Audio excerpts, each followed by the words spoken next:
Welcome back to the press. We're still reaching you live from the nation's capital, Abuja. Now we've been joined by our guest, Dr. Suleiman Abdullahi. He's a public affairs analyst and is here to join us to discuss some of the headlines we've just read out to you. Do not forget our phone lines are now open for you to call in and make your contributions soon, as well as tell us how Christmas is going at your end. Good morning, sir.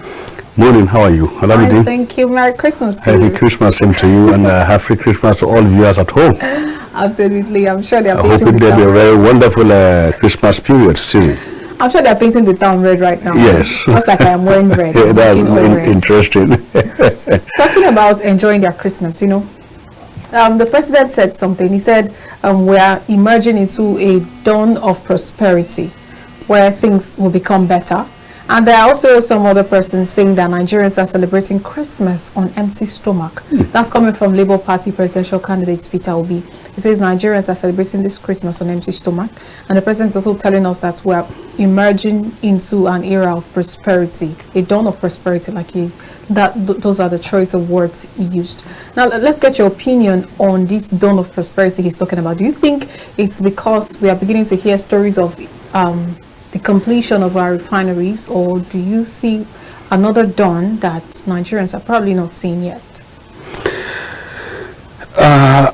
If you look at the statement of Mr. President that we are stepping into a dawn of prosperity, I told you earlier in this studio that you don't measure the performance of a president that is has just been swearing etiquette to out of office within 90 days, maybe 60 days. No. You need to give him nothing less than 6 months to assess his viability and competency in the seat of governance, particularly when you are talking of the number one citizen of a country like Nigeria, where you have diversity not in the class of how heterogeneous we are, but the problem are also like that. We have divergence of a lot of problems here and there that need to be tackled. The main one, you know, we're talking about security, we're talking about economy, you understand, now we're talking about education, but there are those that are even more severe than all this one. This one are the most, they're prominent and open, that are open to everybody. So by Mr. President saying this, that we are approaching going to a new dawn, so that shows he has used the first maybe 3 to 4 years, 4 months to do his own homework and have put in a lot of things in place, machineries in place, have seen where the problem lies and what are the available solutions to this problem. Now he wants to start matching up solution with problems. Now look, it is a time to put the right peg at the right hole. So if you have gotten it right and it is time for him to do that, then he's very much confident. Look, I already have the answer to the problem. So what he said that, look, everybody should get set that, look, the solution has, it's what we have got the solution to all our problems, and we are now marching into it. So it is time for everybody to anticipate the solution to our problems. So now, in this statement, what he's indirectly saying is giving answer what? Indirect answer to the level question that most Nigerians are celebrating Christmas with empty stomach. Exactly. Yes, that's what he's saying. The president is not telling that I knew quite alright that, look, most Nigerians celebrating Christmas with empty stomach, but our action plan will soon be on motion that everybody will enjoy what? The results of what we have been doing for the past 2, 3, 4, 5, 2, 3 months. So this is what he's saying. It's a response to the question of, look, I knew quite all right, enough sacrifice have been done by Nigerians, and now people are really on the aspect of at the point of returning to look. They have come to a point of we have to return back all our grievances to the government to show that, look, we are getting disappointed. And it's at this point that also the government is like, look, we are getting the answer to the problem. So it's just a linking point whereby both the citizen and the government are yet to come together and celebrate what? The solution to our problem. So let us start patient and look at this. We have done enough sacrifice for us to have gone to the pool and elect him as the winner of the 2022 election, and now he has presented his budget and we have seen it. So now we are marching toward what? The manifestation of his promise during the campaign process period, and what? And telling us that look, it is time for us to start to enjoy what the dividend of democracy that we have promised you. So what is there that look? We just need 60 days. Okay. So let's look at it. More sacrifice. 60 days is okay. That is 2 months. So 2 months. The election took place January. Yes. So from January till this time, you look at it and look, I said it, you are going to give him another 2 months. We are talking of what? Sorry, the election took place in February. Yes. He was sworn in May. So from May to like 7 months. 7 months. So I'm telling you, by the time you give him January, February, if he didn't get it right, we will start to criticize him. We will start to look at the problems. We will start to look at the solution. We will now look at his mandate. What are his fiscal policies? We will look at what are his monetary policies. The budget will now analyze it. Look at it. Our source of income. What have we made? What have we? How are we improved on our source of income? So what are other means of generating funds to cushion what the financial effect of our budget to make it a reality? So this is what we are saying. So the breaking even period is just 60 days between the Nigerian citizen, the labor, and the federal government. Okay, so you're encouraging Nigerians. That's just 60 more days, and we begin. 60 more days, we'll begin to see it. Okay, talking about criticism that you mentioned earlier, some persons are criticizing his Christmas gift to Nigerians, that it seems to be one-sided. Some persons are going to enjoy it, and some persons might not enjoy it. Part of the conversations around it is the length of days that has been given between 21st December and 4th January for those that are traveling, 50% travel plan, and then for those for road, and then for those by buses, I beg your pardon, and those traveling by train is going to be completely free. And you know, the number of days are part of the conversation. Like some persons they are not even settled yet to start coming back, and you're giving till like 4th. Why didn't you extend the days? That's part of the conversation. And on another platform, they're talking about the fact that suddenly we're going to see the bill for this transportation, and it's going to be so humongous. Like they're going to bring in a bill and say we spent over these billions of naira transporting people from this location to the other location via train and via road in the name of 50% discount. What do you make of this? Is this like a great gift in your opinion?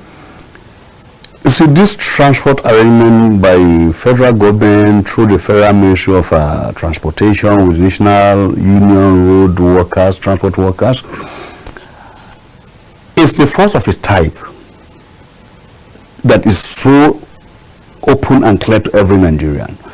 But not even to talk of the huge amount that will be declared for on this aspect that will be spent on these palliative measures to Nigerians.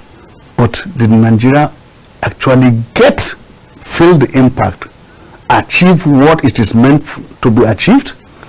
This is the question. Did Nigeria actually enjoy the dividend of this democracy through this palliative means of paying about subsidy over 50% of the transport fare? The which transport have been made available? They measure about maybe I saw in the papers where they measure about maybe 5 or 6. Just 5 of them. How could 5 companies be given a contract to transport the whole Nigeria from one destination to other? It's funny. Over 200 million. Over 200 million people. How could 5 go? What are you saying? What are the fleet number of their vehicle?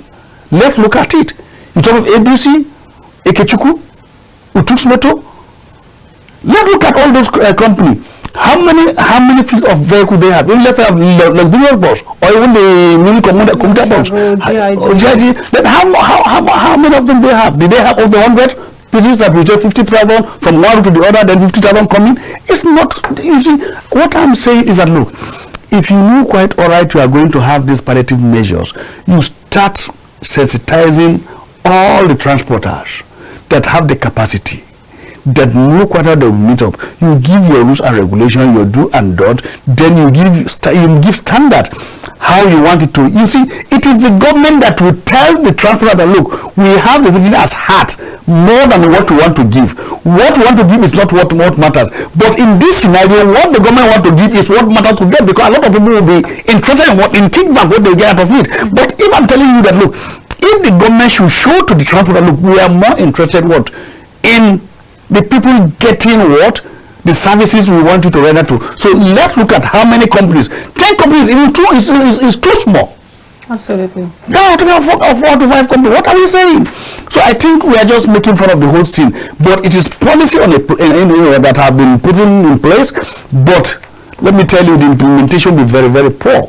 We will not get it, because I read in the paper from here to local. A couple of persons that still paid a huge amount. Yes, from here to local, as of yesterday, was 8,000 naira. From Abuja is about 250 kilometers. I know someone, if not less than. I know someone who transported on the 23rd from Abuja to Enugu for 30,500 naira. Let's look at it. But where are the palliative measures? At the end of the day, you still count money and give this transporter. They will come back with receipts and other fake document to tell you to claim, and you tell them, no, it didn't work. Then let's say we are going to pay 5%, maybe 30%, 40%, or 50% of your claims. Then the remaining 50%, who goes home with it? And the government will not care that this is taxpayers' money. Okay.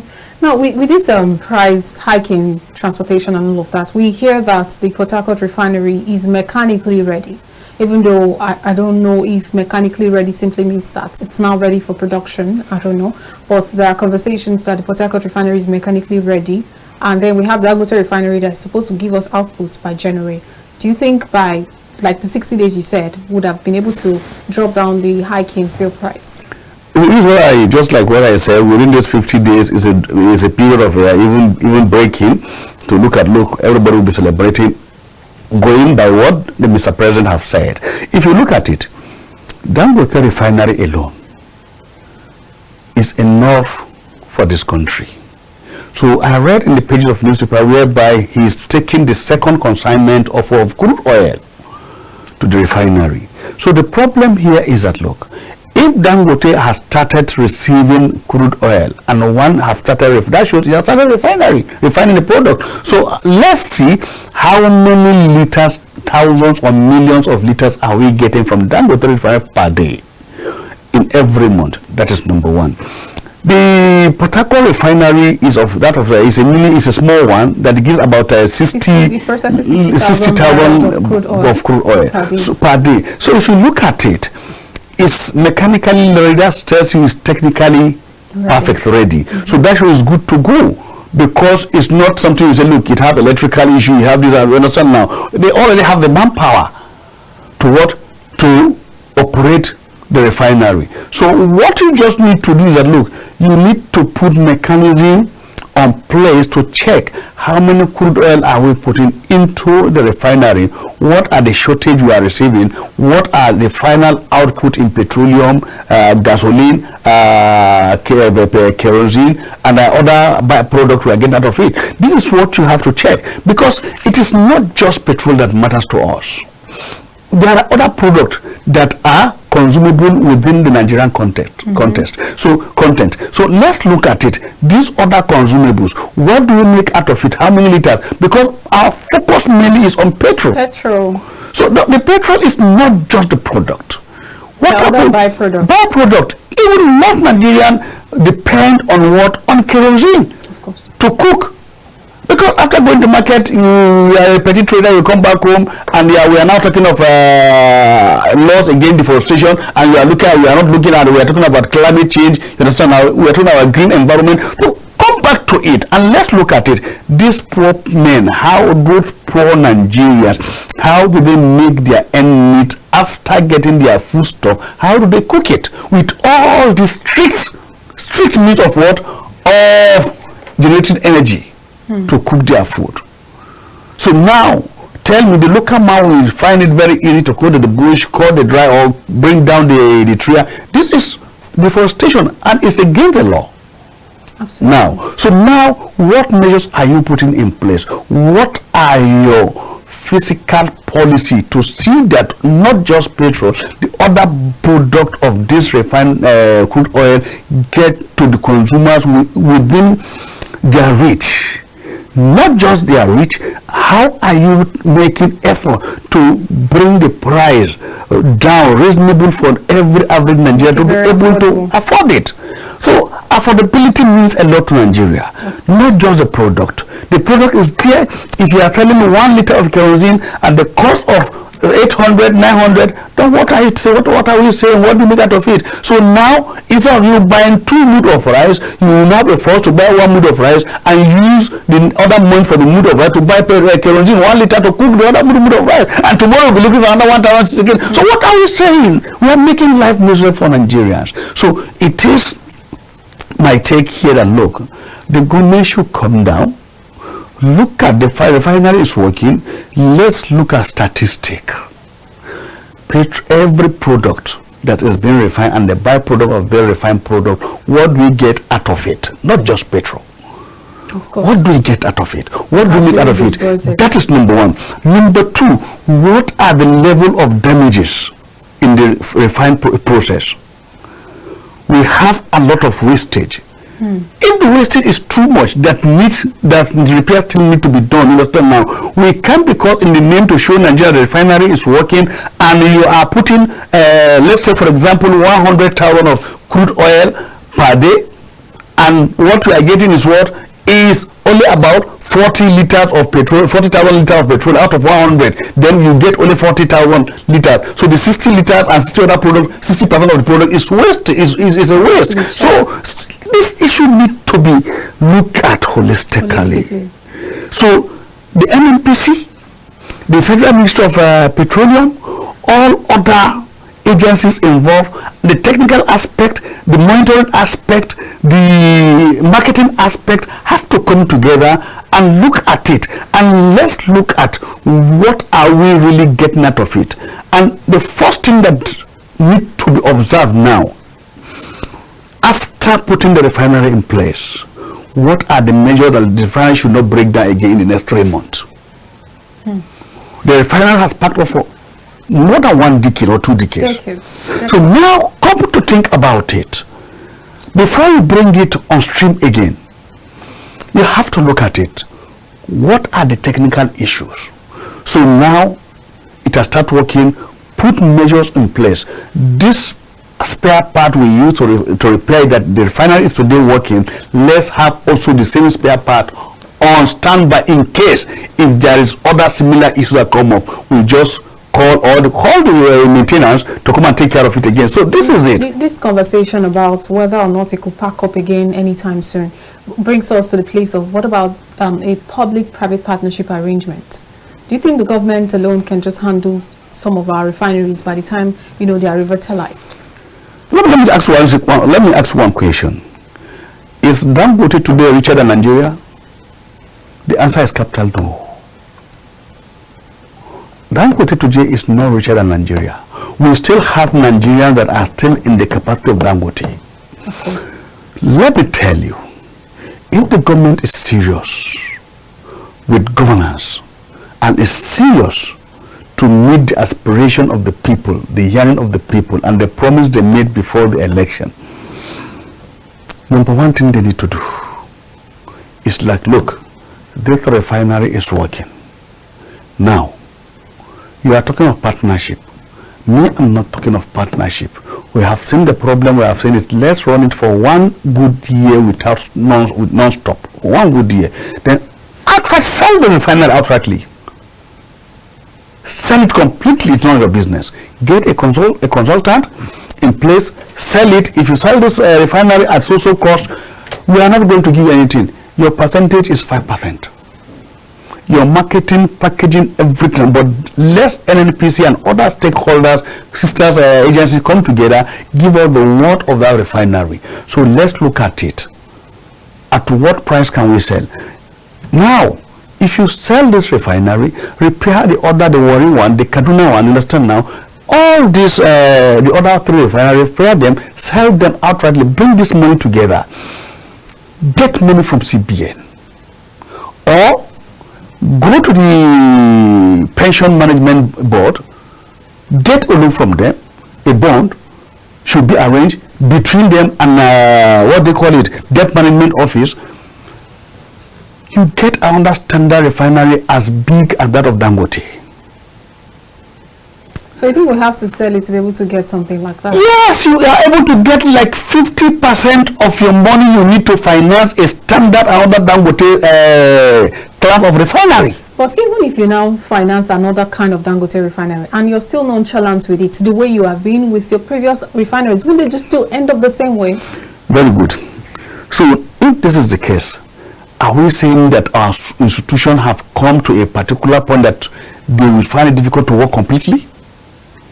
If that is the case, that our refinery, if we should build a new refinery as quality as available as that of Dangote in Lagos, and if we are having this threat, then NNPC should not exist.